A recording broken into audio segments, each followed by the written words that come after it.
დგას მთელი დღე ათასობით კაცი ხომ მუშაობთ კვების ობიექტზე აგერ ერთი ვერ შემოდის რომ რაიმე შეჭამოს იმიტომ რომ ფული არ აქვს სემიჩკის ჭამით კბილები აქვს დაწვეთილი მარტო სემიჩკის ჭამით არ აქვს ფული ვერ მოდიან ძალიან გაჭირებული დღეში არის ნუ ვდგევართ გვერდში ჩვენც დავკეტეთ დღეს გამოვედით დავდექით გვერდში მაღარომ თუ არ იმუშავა ჭიათურაში ყველაფერი ჩაკვდება სად წავიდეთ მე ჩემი ასაკის ადამიანი სად წავა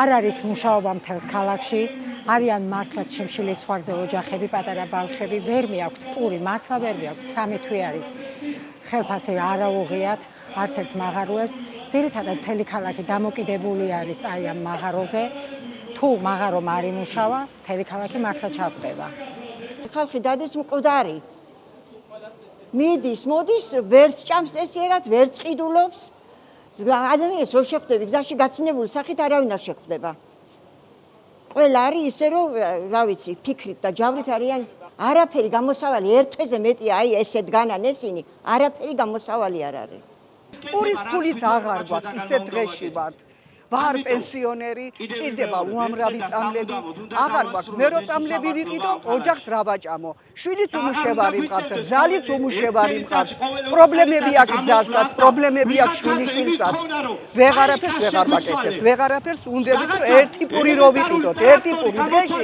მეტი შემოსავალი ჩვენ ოჯახს აღარ აქვს ყოველ მესამეს ცუდი დაავადება აქვს შვილო ყოველ მესამე ადამიანს და კიდე ამას ითხოვენ რომ აქ ვამუშავოთ მას სად წავიდნენ აბა სად წავიდნენ თორე დაავადებულია ყოველ მესამე ადამიანი ამ მარგანეცით ნახევარზე მეტი ვისაც წამალი ჭირდება ასე ელემენტარული იმასაც ვერ ყიდულობენ ვერა ხო შეიძლება ხელისუფლების ვინმე წევრი ამ ერთი თვის განმავლობაში ჩამოსულიყო და დადგომოდა თქვენში მაგრამ ჩვენ ვერ ხედავთ მაგას არ ვიცი ერთი დღე გამოვიდა ჩვენი მერი და გითხრა რომ ყველაფერი კარგად იქნება დაერიცხება ხელფასები და საუბარი იყო მხოლოდ და მხოლოდ თურმე 60%-ზე ერთი თვის ხელფასზე.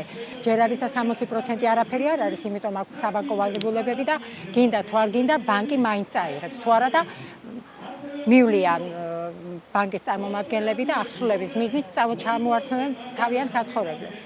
და არავინ არ ყითხულობს ჩვენ ამბავს, ჩვენ გაჭირვება საერთოდ. აღარაფერი აღარ არის ის ხელისუფლება, იმიტომ რომ მთელი ეს ერთი თვე, აი დგემა, კაცი კაკალი არ ყითხულობს ჩვენ ამბავს, რა გვიჭირს, რა გვილხის, ფშიბა თუ წყურია, ისევე საწყალი გაჭირებული ადამიანი დახმარებას გადმოგვიგზავნიან და პურის პურს დაარიგებენ, მაკარონს დაარიგებენ, შაქარს, ეს არის ჩვენი შემოსავალი. მეტი აღარაფერი აღარ არის შემოსავალი.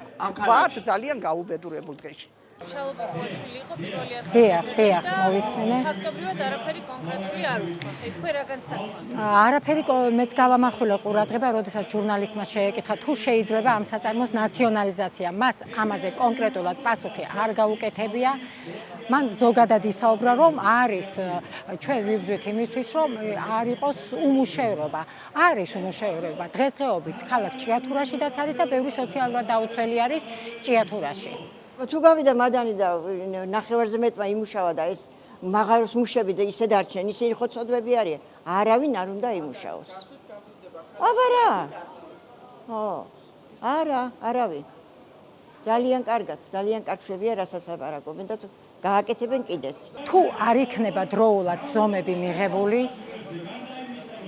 მოთმინება ეწურებათ ყველა მაღაროეს არიან ვაჟკაცი ბიჭები ჩვენ აი მინდა ხაზი გაუსვა იმას რომ ჩვენ გავზარდეთ ღირსეულმა დედებმა გავზარდეთ ღირსეული შვილები რომლებიც არიან თავისი ქალაქის თავისი სამუშაოს თუნდაც იმ მაღაროს თავისი ქვეყნის თავისი სამშობლოს მოყვარულები და მე მჯერა რომ ამას გააკეთებენ ნამდვილად და მოხდება ის ქალაქის პიკეტირებაც პირველი ჩვენ დედები გაუძღვებით ჩვენ შვილებს წინ რომ ჩვენ ეს გავაკეთოთ ამდენი ხალხი რო დასაქმებულია თუ კი ისევ ვერ მუშაობენ კოოპერატივმა რატო უნდა იმუშაოს კოოპერატივის ოჯახის წევრებს უნდა ჭამა ხმა და საწყალ და გაუბედურებულ ხალხს ჭამა არ უნდა თუ იმუშავებს მაგრამ ვიმუშავებ ჩვენც ვიარსებენ თუ ეს დაიხურება ჩვენც უნდა დახუროთ და წავიდეთ ჭიათურას გაუმარ! გაუმარ! გაუმარ!